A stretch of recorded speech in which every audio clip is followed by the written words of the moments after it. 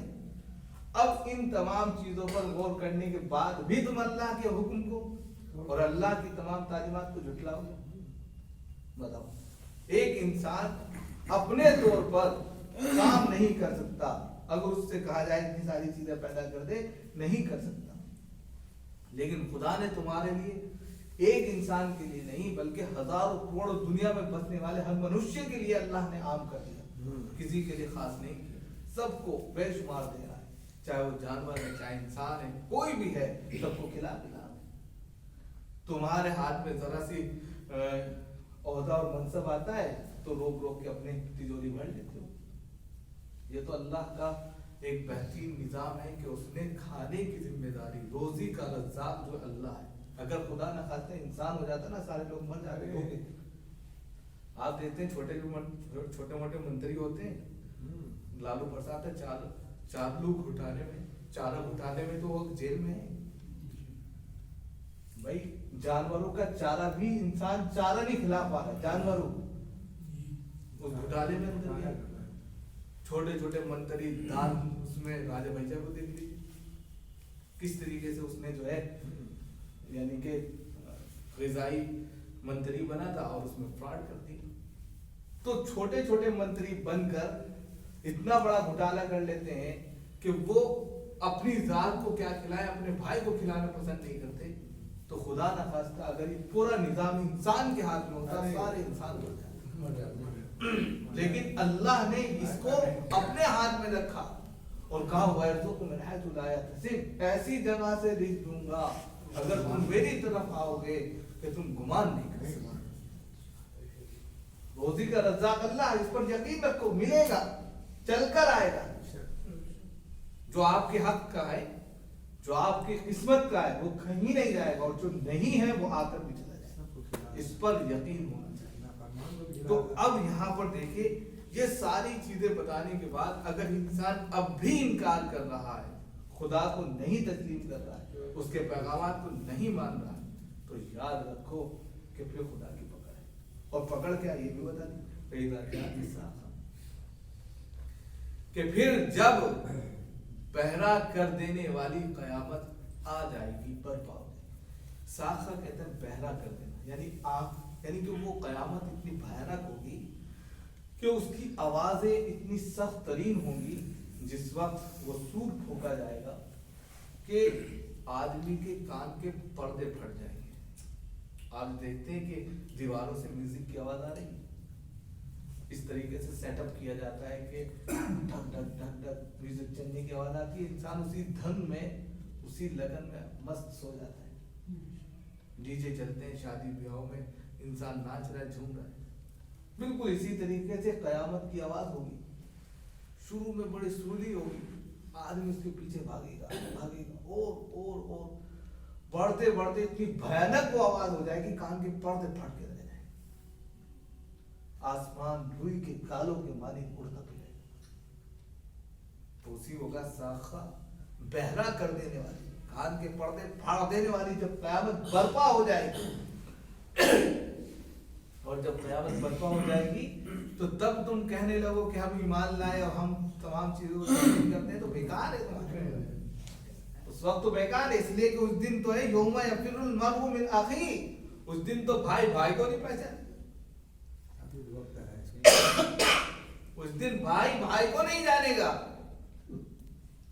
اور وہ امہ و ابی, بیٹی ماں کو نہیں پہچانے گی, باپ بیٹے کو نہیں پہچانے گا, شوہر اپنی بیوی سے کوسوں دور بھاگے گا, وہ بچے اپنے ماں باپ سے کوسوں دور بھاگے گا. کوئی رشتہ دار, کوئی اقارب قریب نہیں ہوگا, سب ایک دوسرے سے بے پرواہ ہوں گے, کسی کو پہچان نہیں رہے. اس کے دو مطلب ہیں. ایک تو مطلب یہ ہے کہ اللہ رب العزت کے نزدیک قیامت کا جو کانسیپٹ ہے اتنا بھیانک ہوگا کہ رشتہ دار اپنے رشتہ دار کو دیکھنا اور اس تکلیف میں دیکھنا برداشت نہیں کریں. تو اس لیے ایک دوسرے سے بھاگیں گے, تکلیف میں ہے, وہ خود تکلیف میں ہے, تو بھاگ جائیں گے. دوسرا مطلب یہ لیا گیا کہ ہر انسان جان رہا ہوگا کہ اس کے پاس خود ہی نہیں کچھ ہے، ہم کو کیا دے گا، اس لیے وہ بھاگ رہا ہوگا کہ کہیں ہم سے نہ مانگ لے. اور حضرت عائشہ رضی اللہ تعالیٰ عنہ کے تعلق سے آتا ہے یہاں پر اللہ کے رسول صلی اللہ علیہ وسلم نے ایک حدیث بیان کی کہ قیامت کا منظر ایسا ہوگا کہ انسان ننگے بدن، ننگے پیر، ننگے پاؤں لائے جائیں گے بغیر ختنے کی ہو، جیسے وہ فطرت پہلی فطرت پر پیدا ہوئے تھے اسی طریقے سے اٹھیں گے. تو حضرت عائشہ نے کہا سب کو شرم آئے گی، ایک دوسرے کو دیکھ رہے ہوں گے، ایک دوسرے کی شرمگاہ پر نظر پڑے گی کہ کیسا لگے گا.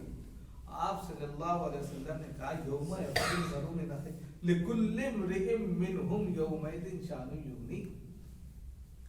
کیسی بات کر رہی ہے، لیکن اس دن ہر انسان جو ہے نا اپنی ہی فکر میں ایسا ڈوبا ہوا ہوگا کہ اس کو اپنی فکر زیادہ ستا رہی ہوگی، دوسرے کی اس کو پرواہ نہیں ہوگی.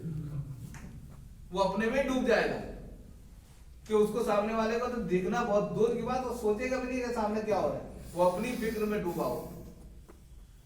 اب ایسے میں جب ہر انسان ایک دوسرے سے بھاگ رہا ہوگا، سارے رشتے جو قریب رشتے تھے وہ بتا دیے، باپ بیٹے کا، بیٹی ماں کا، شوہر بیوی کا، اولاد کا باپ سے، یہ سارے رشتے ایسے ہیں کہ جو دنیا کے اندر ایک دوسرے سے اتنے قریب ہوتے ہیں کہ ان کو دور کرنا بہت مشکل ہوتا ہے. انہی تمام رشتوں کو بتا دیا کہ یہ بھی اس دن ایک دوسرے سے کوسوں دور بھاگ رہے ہوں گے، یہ بھی تمہارے کام نہیں آئے، اور بالکل ننگے ہر چیز میں ہوں گے کہ تمہیں دیکھ بھی نہیں پا رہے، تمہارے سامنے ہوں گے اس کے باوجود تمہارے اوپر نظر نہیں ہوگی. ایسی کیفیت ہوگی. لہذا اب تو سدھر جاؤ. اور پھر ان کو سمجھانے کے لیے دو کانسیپٹ کہا کہ اس دن ہر شخص جو ہے اپنے ہی میں ڈوبا ہوگا، اپنی کیفیت میں، تو لہذا کسی پر نظر نہیں پڑے گی، چاہے وہ ننگا ہو یا کپڑے پہنے ہو، اس کو کچھ خبر ہی نہیں ہوگی. وجوہ یومئذ مسفرہ، اس دن بہت سے چہرے ایسے ہوں گے جو روشن ہوں گے، چودھویں چاند کی طرح چمکتے دمکتے، ضاحکۃ مستبشرہ، ہنستے ہوں گے اور حشاش بشاشیت کی وجہ سے خوش خرم ہوں گے. ان کے چہرے اور گال جو ہے ٹمٹما رہے ہوں گے، بالکل کہہ سکتے ہیں کہ انار کے دانے کی مانے سرخ ہو رہے ہیں. یہ وہ لوگ ہوں گے جو مومنین میں جن کے دائیں ہاتھ میں نامہ اعمال تھما دیا ہوگا کہ لیجیے. نامہ اعمال جیسے ہی دائیں ہاتھ میں ملے گا ان لوگوں کو تو ان کو سمجھ میں آ جائے گا ہم جنتی ہیں، ہم پاس ہو گئے، ہم نے پاس آؤٹ کر لیا، اب ہم کو جو ہے جنت کا ٹکٹ مل چکا ہے. اب اس خوشی میں یہ اس قدر خوش ہوں گے، حشاش بشاش ہوں گے کہ ان کے چہرے بھی سرخ پڑ گئے خوشی. یہ مومنین کی صفت بیان کی کہ ایسے لوگ بھی ہوں گے جنہوں نے اللہ کے حکموں پر زندگی گزاری ہوگی تو ان کا یہ حال ہوگا. اور تم لوگ اگر نہیں مان رہے ہو تمہارا کیا حال ہوگا تو اس کو بتا دیا ذائقہ وجوہ یومئذ علیہا غبرہ. اور ان میں بہت سے چہرے ایسے ہوتے ہیں جو گرد آلود ہوں گے، غبار آلود ہوں گے.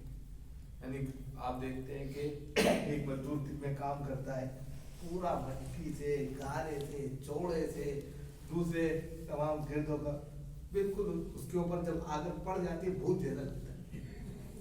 کبھی سلیب پڑ رہی ہو اور کسی کو کہہ دیا گیا ہو کہ سیمنٹ ڈالنے کا کام کسی کو دے دیا جائے، جب اس کو کبھی دیکھ لو تو کیسی شکل ہو جاتی ہے اس کی، پلکیں نظر آتی، پورا بھوت بن جاتا ہے، غبار آلود. ترحقها قطرہ، اور ان کے اوپر سیاہی ہوگی، کالس پڑ گئی ہوگی. یعنی کہ یہ وہ کافر ہوں گے جن کے نامہ اعمال ان کے بائیں ہاتھ میں تھما دیے ہوں گے، اور جیسے بائیں ہاتھ میں ان کو ملے گا نامہ اعمال پک پڑ جائیں گے چہرے. اب یہ کیا ہو، یعنی گویا کہ اب پکڑ ہو گئی، آزمائش شروع، فیل. جس طریقے سے انسان فیل ہو جاتا ہے، تھوڑی دیر کے لیے چکرا کر گر جاتا ہے، بیٹھ جاتا ہے، بالکل سیم ایسے ہی چہرے بالکل کالے سیاہ پڑ گئے، غم طاری ہو گیا ہوگا. اور یہ لوگ کون ہوں گے؟ اولئک هم الکفرۃ الفجرہ، یہ وہ لوگ ہوں گے جو کافر ہیں اور بد کردار ہیں. یعنی اللہ اور رسول کے پیغامات کو نہیں مانتے. اللہ نے اور ان کے رسول نے بار بار ان کے سامنے رکھا، بھائی خدا ایک ہے، اس کی پوجا کرو، آخرت والے کام کرو. یہ تمام چیزیں تمہارے سامنے بار بار بیان کر رہے ہیں